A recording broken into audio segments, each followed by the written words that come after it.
everyone. I am here with a quick video in traffic on my way home from work on this beautiful Sunday. So I just wanted to come on today and talk a little about the people again. I'm a real big people watcher. I watch how people work. I listen to the things people don't say. And I definitely know how to read between the lines, if you know what that means. I hear what's not being said, but is being said within the realm of the head. But anywho, I just left my part-time job, and I work for a company as a receptionist. It's a salon, and look at the flowers they got out there. Are them for sale or for free? They look like herbs, actually. That's pretty cool. Good idea. Probably pulled them out of their garden and just giving them out there. Got them out there for people to get in passing. Oh, I should have stopped, but I hate when I see stuff on the side of the road that people are giving away or possibly selling, and I just ride right past. Anyway, yeah, so within my observation of today's work, it was interesting to watch. What's this? Is this the street I need to be turning on? I think it is. It's been so long since I think that was my street. Yeah, I think it was. I'm gonna have to do a U-turn. But so yeah. In today's news, out here with the peopling, there's so many things. The salon I work at, the manager, she's got her hands full with the workers, and it's been interesting to observe because, of course, people are not doing what they are supposed to be doing as far as the job is concerned, unfortunately. And it can be frustrating as a manager,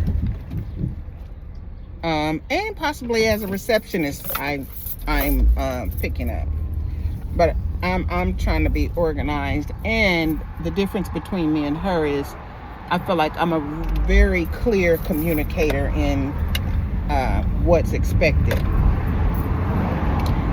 And so I think I've been put there to help her communicate the needs of the company respectfully. So, and that's another thing. I experience and observe people differently than how others receive and observe folks. And that's where some of my Heyoka empath comes in at, because I can, it's quite interesting how I observe and pick up information from others, but I use it to my advantage of whatever the work that is in front of me, or whatever the interaction is that I'm having to deal with at the time. But so there's this thing. So the people, the stylists at the salon are actually shortchanging themselves too, because they get paid commission.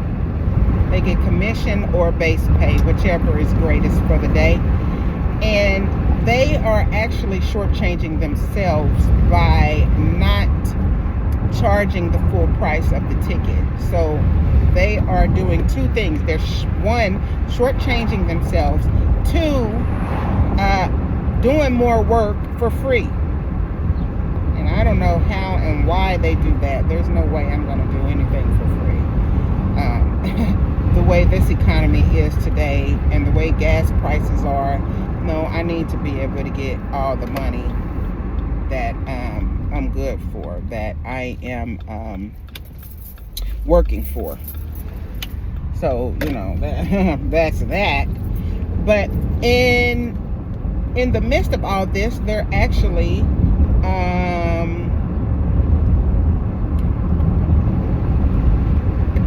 using theft as well, from a company standpoint of that.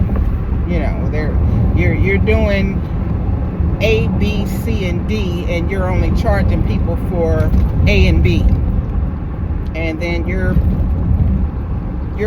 expecting a nice tip because you didn't do C and D, but you did A and B. So they're going to take those services for C and D and get a nice tip. That's how the company looks at it. It can also be looked at in several different ways because phone not available. People are wanting to be able to pocket some of the money because of the line of work. Basically, we're hairstylists. When hairstylists get tips, and that's a nice chunk of our services. Our service money is due to tips. And so some stylists are just gung-ho about a tip. I'm pretty much thankful for whatever you want to give me as a tip. If you want to give me $5, great. That's $5 towards some gas. You want to give me $10, great. That's $10 towards some gas or whatever my needs are. You want to give me a $20, $40 tip, that's even better. I can get some gas and a bite to eat. Great. But I am not the type of stylist that's going to force somebody to give me a tip by doing more work and shortchanging myself and not charging you for all of the work that I've done. That is what people are doing out here. This is what people are doing out here in these salons, in working in some of these salons. Some people, I'm not going to say all, but during my 27-year career run, I have often noticed a lot of stylists are big on tips. I get it. You need the extra money, or you so-called want to be able to be compensated through a present of tips. I get that. And I do call it a present because it's not a given, and people don't have to give us a tip, but they do. I respect that. Cool. But these stylists are shortchanging themselves in the midst of the holy tip. And it's sad, guys. It gives us a bad look, in my opinion, as a professional stylist. It gives us a bad look, period, point blank.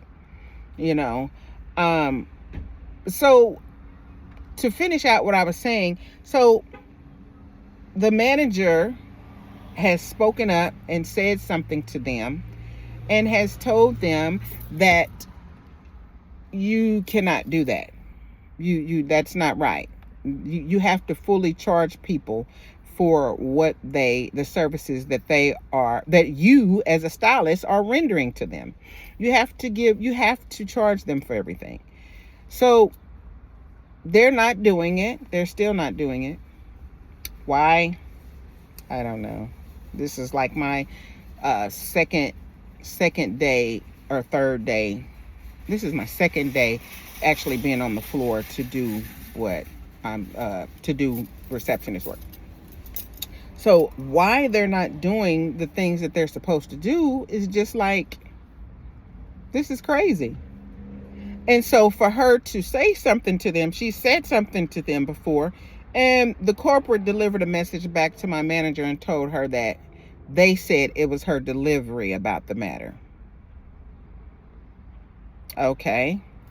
Well, I found a button on the computer today that said missed opportunities. And I just told my manager, I said, here's what you can do. Put it in here. Missed opportunity.